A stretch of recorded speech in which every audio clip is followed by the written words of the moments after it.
Imagine this. You are a 12-year-old boy named Alexios, standing in the marble courtyard of a wealthy Athenian household in the year 420 BCE, about to begin a life shaped by the customs and expectations of classical Athens. The morning sun casts long shadows across the polished stone floor as your new master, Cleomenes, circles you slowly, his calculating eyes examining every detail of your young body. Your hands tremble not from the cool air, but from the terrible understanding that your childhood ended the moment your father's debts became too great to ignore. The silver coins that changed hands yesterday bought more than your service. They purchased your body, your future, your very soul. The wealthy merchant who now owns you speaks softly to his steward about your placement in the household, but you catch fragments of their conversation that make your stomach turn. Words like breaking in, training, and evening entertainment drift across the courtyard like poison in the wind. What you don't realize yet is that you've entered a world where beauty becomes a curse, where the very qualities that made you valuable in the slave market will ensure years of systematic abuse that the civilized Greeks not only tolerated but celebrated as refined culture. The democracy that modern world admires built its leisure class on the systematic exploitation of children, and your story reveals the horrifying truth about classical civilization that historians prefer to bury. Think the ancient Greeks were enlightened philosophers debating ethics in marble halls. Think again. You're about to learn that the birthplace of democracy was also home to deeply ingrained social practices that, by modern standards, raise serious ethical concerns, where the very thinkers who shaped ideas of justice and virtue participated in accepted traditions involving intimate relationships with boys, entertainment. This wasn't hidden vice or occasional scandal. This was central to Greek cultural identity, celebrated in poetry, defended by philosophers, and protected by law. The reality of being a male concubine in ancient Greece was so systematically brutal, so thoroughly normalized, that it makes modern trafficking networks look primitive in comparison.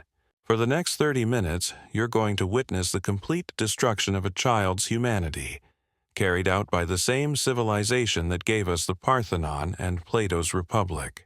Ancient Greek society divided human beings into rigid categories that determined every aspect of existence. Citizens possessed full legal rights and political participation. Metics, or foreign residents, could conduct business but never vote or own land. Slaves occupied the bottom tier, considered property rather than people. But within the slave category existed subcategories that revealed the complexity of Greek exploitation systems.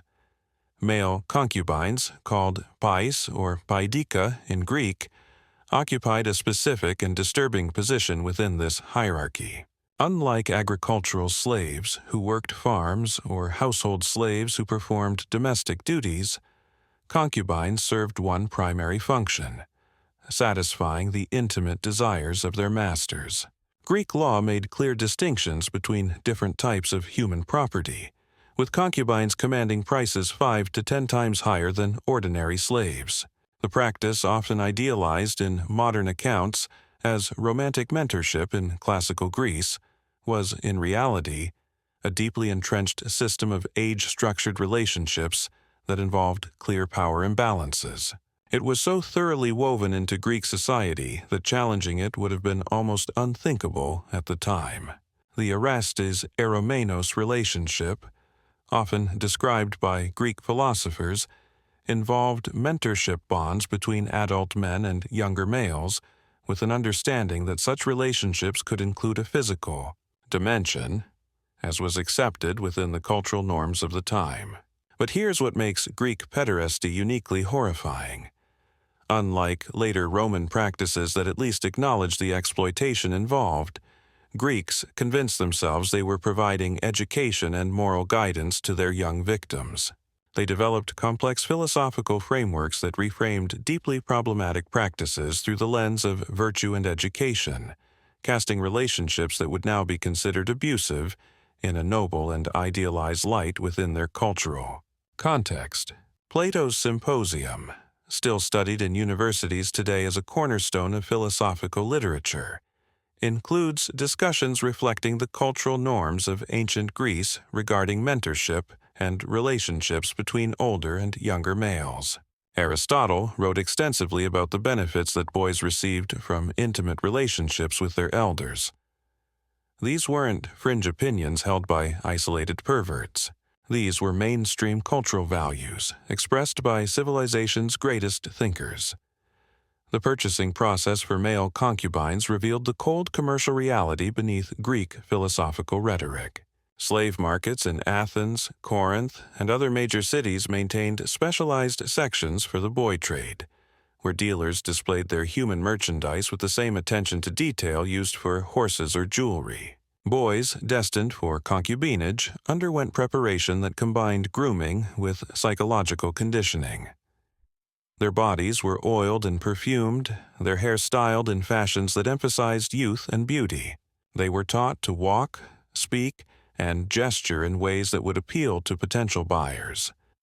Most crucially, they were trained in submission, learning to accept commands without question and to show enthusiasm for activities that terrified them. The auction process itself was degrading beyond modern comprehension. Buyers examined boys naked, testing their physical responses, checking for disease or defects, and evaluating their suitability for specific purposes. Boys were made to perform various acts to demonstrate their training and compliance. The most beautiful and well-trained could command prices equivalent to several thousand modern dollars. But the true horror wasn't the purchasing process. It was what happened afterward, when the boy discovered that his real education was just beginning. Greek masters didn't simply abuse their concubines. They systematically destroyed their victims' sense of self while convincing them that this destruction was beneficial. As Alexios, you would have been assigned quarters near your master's private chambers, ensuring constant availability while maintaining the appearance of household propriety. Your days would be structured around your master's needs and desires, with every moment planned to maximize your usefulness and minimize your autonomy. Morning routines began before dawn with elaborate grooming rituals. Your body would be oiled, perfumed, and prepared for the day ahead. Greek masters paid careful attention to their concubine's appearance, viewing their beauty as a reflection of their own refinement and taste. You would learn to present yourself perfectly, understanding that any flaw in your appearance could result in punishment. Educational training formed a crucial component of your conditioning, but this wasn't the noble mentorship that philosophers described. Instead, you would receive instruction designed to make you a more entertaining companion. This included learning to play musical instruments, memorizing poetry, and developing conversational skills that would allow you to participate in symposiums where your master displayed his refined taste in boys. But beneath this cultural veneer lay the brutal reality of your primary function. Greek masters expected their concubines to be available at all times, to show enthusiasm for any activity demanded of them, and to maintain the fiction that they enjoyed their circumstances. Boys who failed to convincingly portray happiness during abuse faced severe consequences that extended far beyond physical punishment. The psychological manipulation employed by Greek masters reveals sophisticated techniques for breaking a child's will while maintaining their cooperation. Unlike systems that relied purely on force, Greeks understood that willing participation, even if artificially induced, provided better long-term results than simple coercion. Masters isolated their concubines from other children and from anyone who might provide emotional support or alternative perspectives on their situation.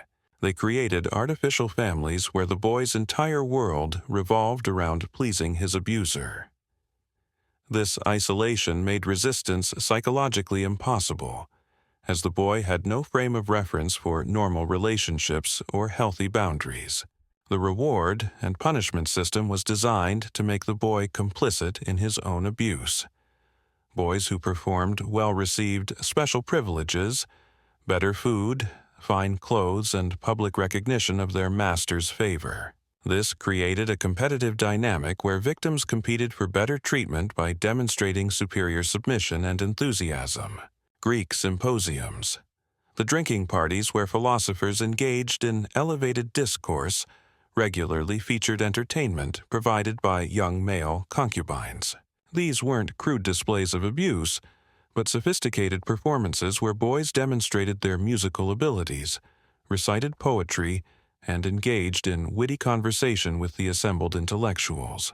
But the evening's entertainment inevitably concluded with more intimate activities, where the same philosophers who had been discussing virtue and justice selected boys for private encounters.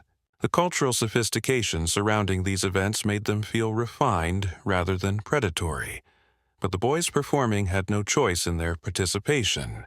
The most disturbing aspect of Greek pederasty was how it convinced victims that their abuse was beneficial. Masters explained to their concubines that they were receiving valuable education that would make them better men when they reached adulthood. They described the physical aspects of their relationship as natural expressions of mentorship and affection.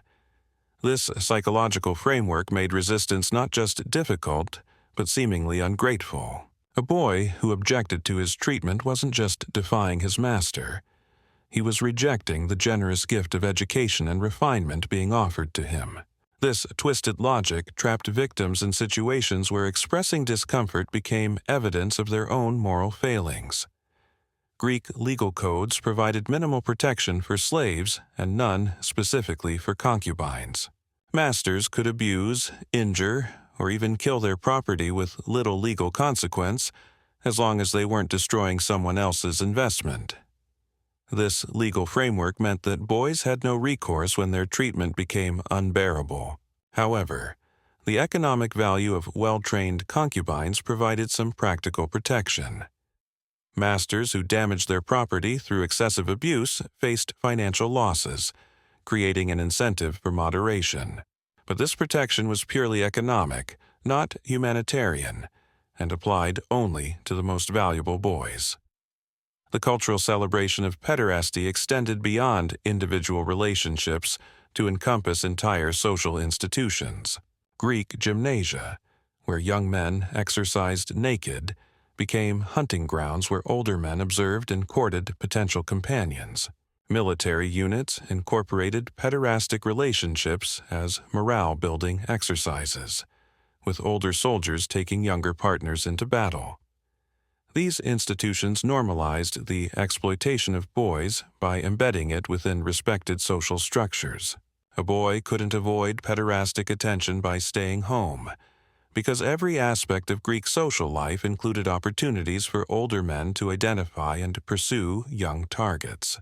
If the systematic nature of Greek exploitation seems overwhelming, the stories of individual victims reveal the human cost of this cultural institution.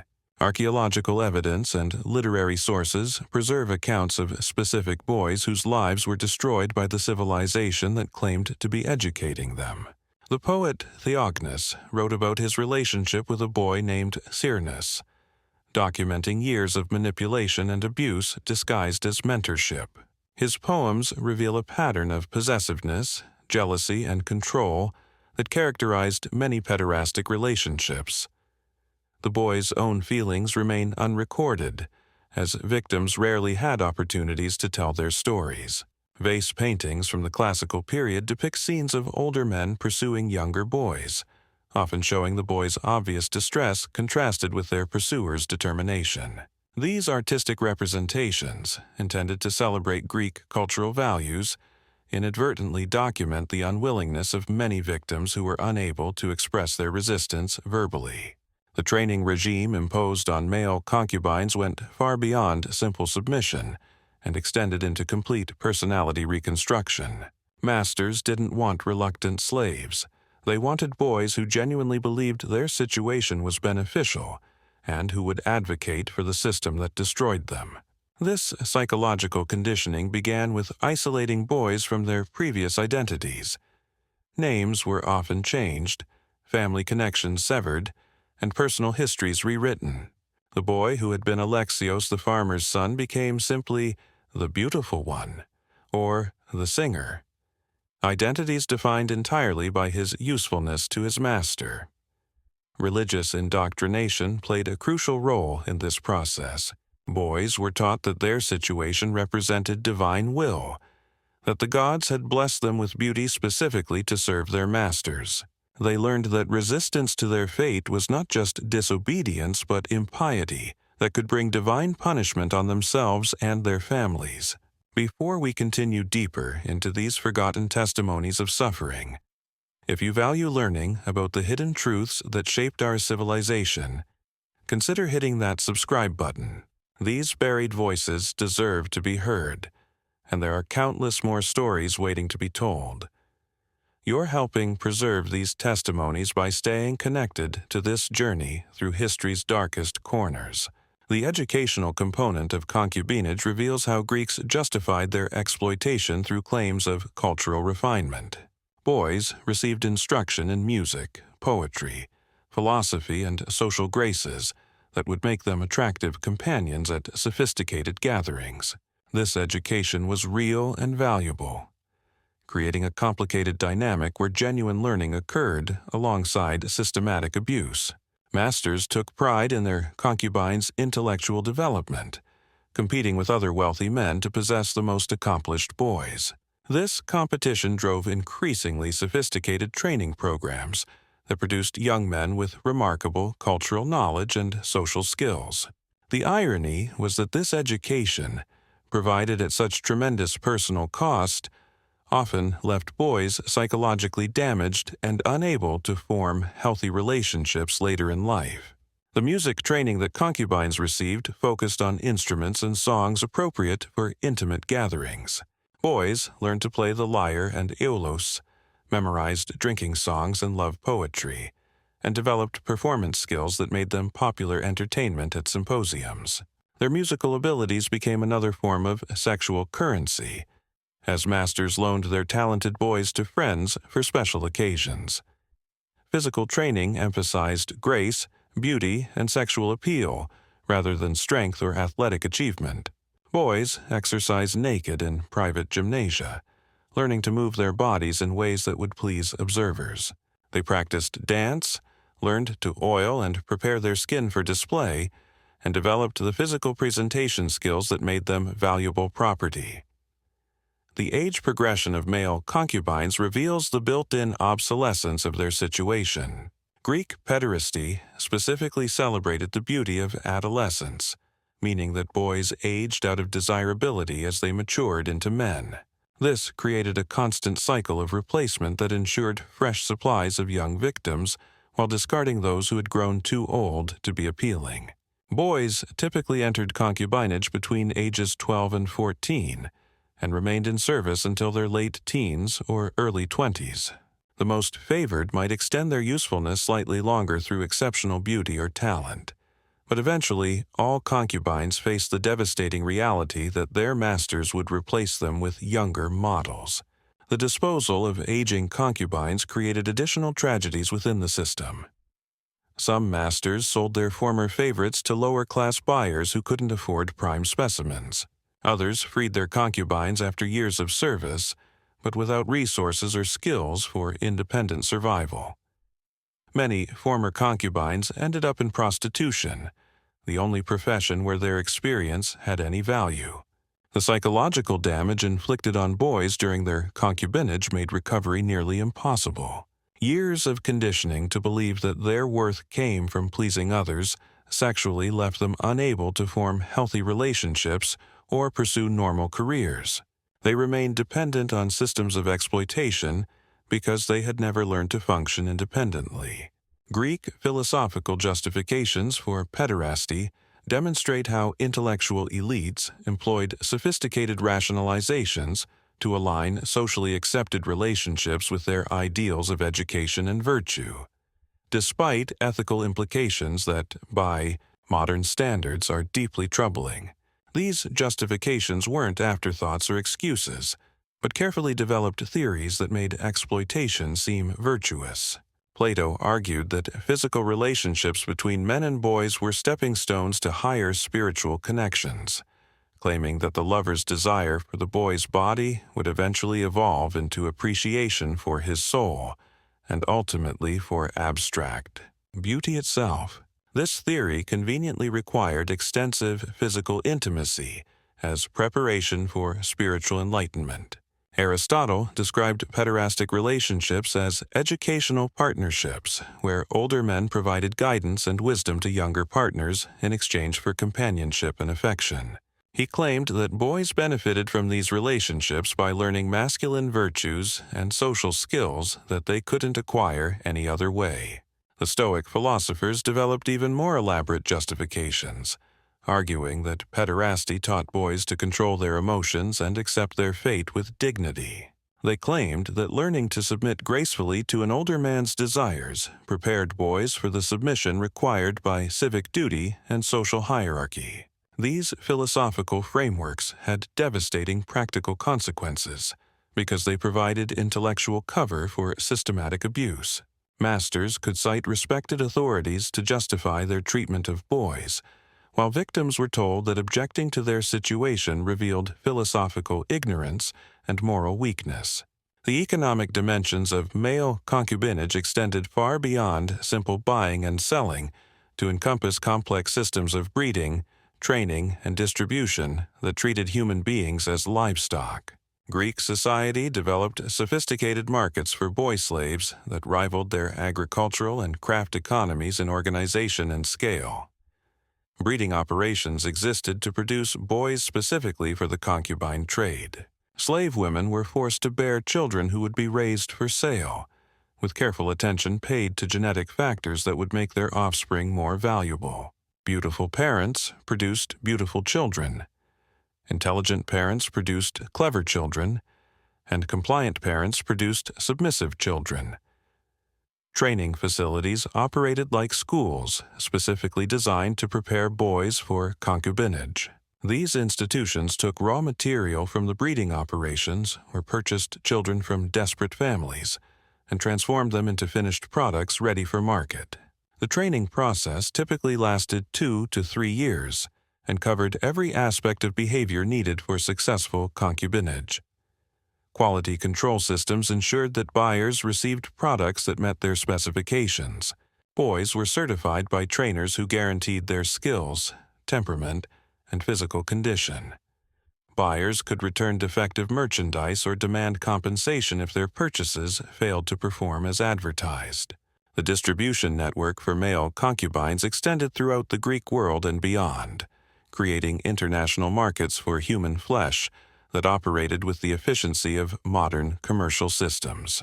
Major trading centers like Athens and Corinth served as hubs where buyers could select from hundreds of available boys representing different regional preferences and specializations. The resistance strategies employed by male concubines reveal both the ingenuity of desperate children and the brutal effectiveness of Greek control systems. Despite the overwhelming power imbalance, some boys found ways to assert agency or seek escape from their circumstances. Passive resistance included feigning illness, performing poorly during training, or showing reluctance during intimate encounters. While these strategies rarely provided long-term relief, they gave boys temporary respite and allowed them to maintain some sense of personal autonomy. More active resistance included attempting escape, self-injury, or even violence against masters. However, these approaches were extremely dangerous and usually resulted in severe punishment that made the boy's situation even worse. The legal system provided no protection for slaves who harmed their masters, regardless of provocation. Collective resistance occasionally occurred when groups of boys coordinated their efforts to disrupt the system. These incidents were rare because boys were typically isolated from each other. But when they happened, they revealed the artificial nature of the compliance that masters assumed was genuine affection. Suicide represented the ultimate form of resistance, chosen by boys who preferred death to continued abuse. Greek sources mention these cases casually, suggesting that they were common enough to be unremarkable. The fact that children chose death over the education and refinement that Greeks claimed to provide reveals the true nature of their experiences. The aging process that ended boys' usefulness as concubines created opportunities for different forms of resistance. Some former concubines became advocates for other victims, using their knowledge of the system to help boys escape or resist their training. Others channeled their anger into political opposition, though their slave status limited their ability to effect change. The long-term psychological consequences of concubinage extended far beyond the immediate trauma of abuse to encompass lifelong difficulties with relationships, identity, and social functioning. Greek society produced generations of men whose capacity for normal human connections had been systematically destroyed during their formative years. Former concubines struggled with intimacy throughout their lives, unable to distinguish between genuine affection and exploitation. Their training to please others sexually made it difficult for them to recognize or express their own desires and boundaries. Many remained trapped in patterns of submission long after gaining their freedom. Identity formation was severely compromised by the experience of concubinage. Boys whose sense of self had been systematically dismantled and rebuilt around serving others never developed stable personal identities. They remained dependent on external validation and approval, unable to function independently. Social integration proved nearly impossible for former concubines. Their experience made them outcasts among freeborn men who viewed them as corrupted by their past. At the same time, their education and cultural sophistication separated them from other former slaves. They occupied a liminal space where they belonged nowhere. The family relationships that former concubines attempted to form were often dysfunctional because they had never learned healthy models of intimacy or partnership. Their understanding of love was based on power dynamics and transaction, rather than mutual respect and affection.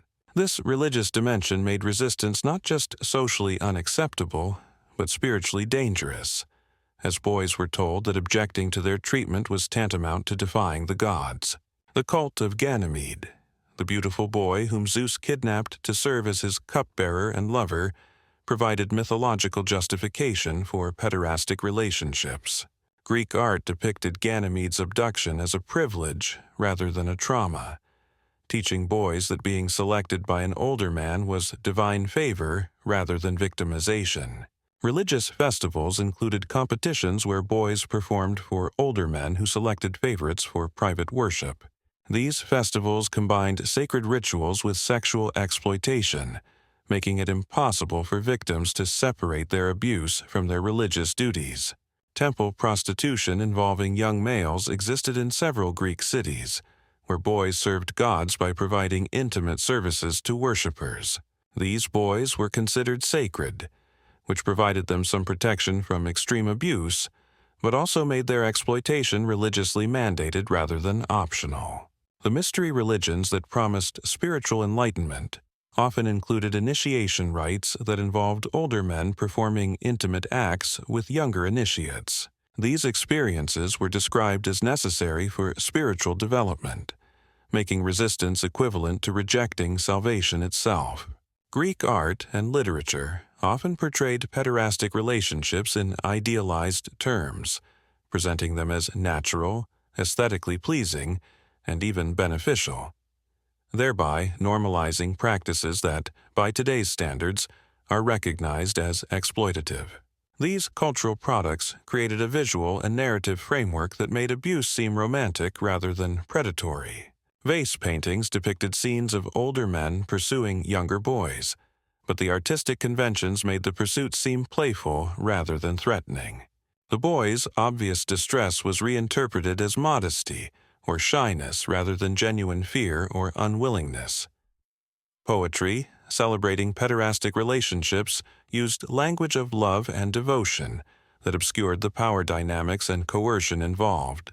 Poets described their young partners as willing participants in romantic adventures, rather than as victims of systematic exploitation.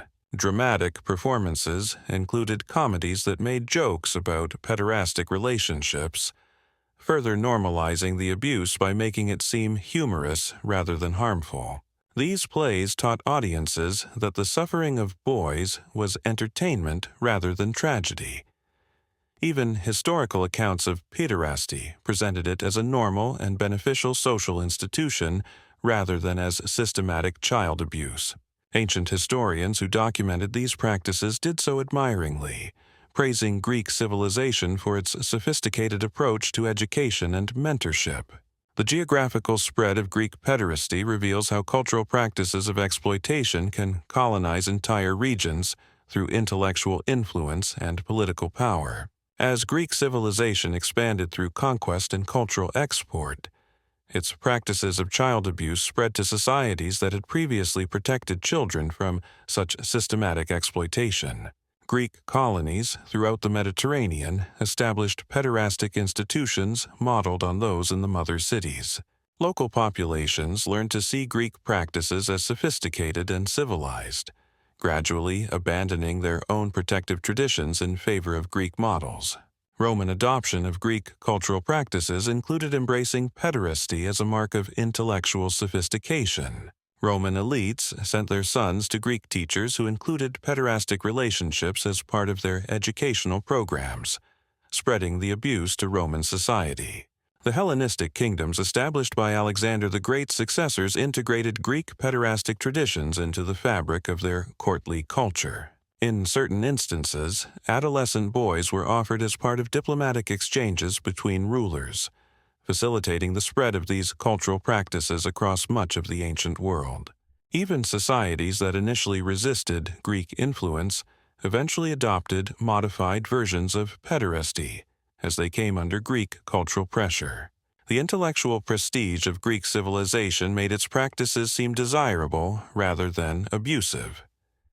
The decline of Greek pederasty came not through moral awakening, but through changing aesthetic preferences and political circumstances. As Greek political power waned and other civilizations gained influence, the practices that had once seemed sophisticated began to appear outdated rather than enlightened. Roman preferences for different forms of entertainment gradually displaced Greek pederastic traditions. Romans maintained extensive slave populations for sexual exploitation, but their preferences ran toward different age groups and practices than those favored by Greeks. Christian opposition to pederasty focused more on its pagan religious associations than on its exploitation of children.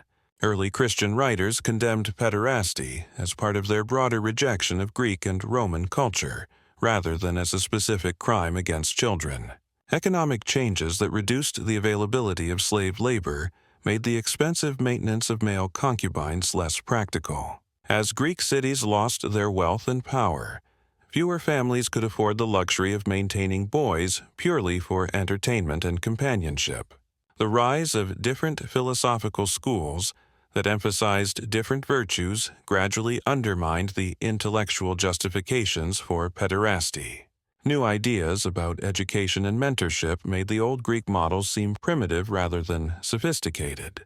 As we reach the end of this journey into one of history's most disturbing chapters, we must confront uncomfortable truths about how civilizations that we admire could systematically destroy the lives of children while convincing themselves they were providing education and refinement.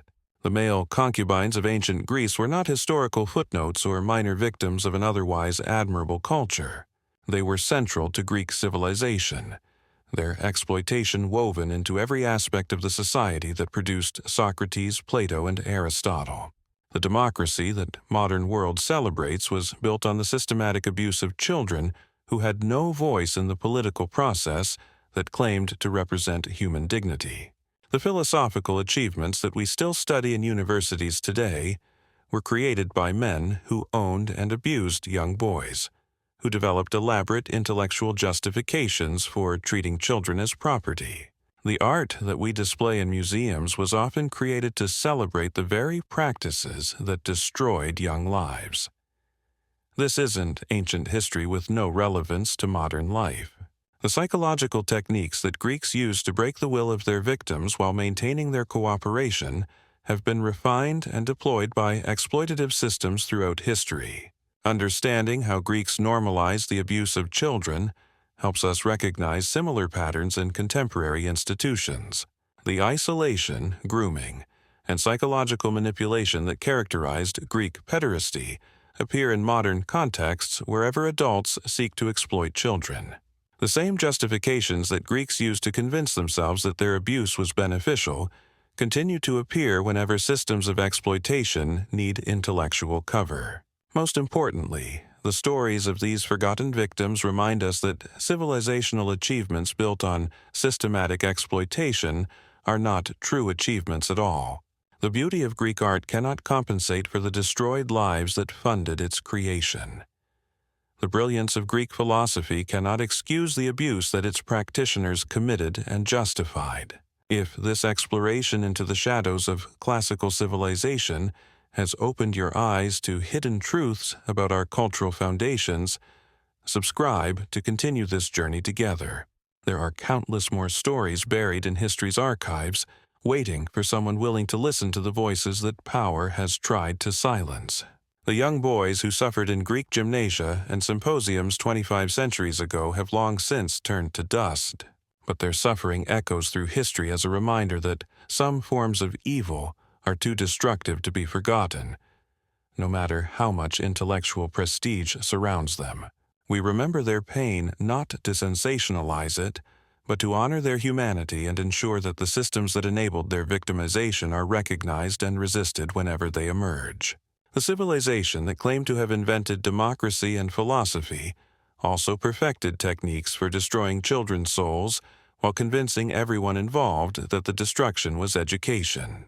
Their legacy serves as an eternal warning about the capacity of human beings to rationalize unspeakable cruelty when it serves their interests, and about the responsibility that each generation bears to protect the vulnerable from those who would exploit them, regardless of how sophisticated the justifications might be.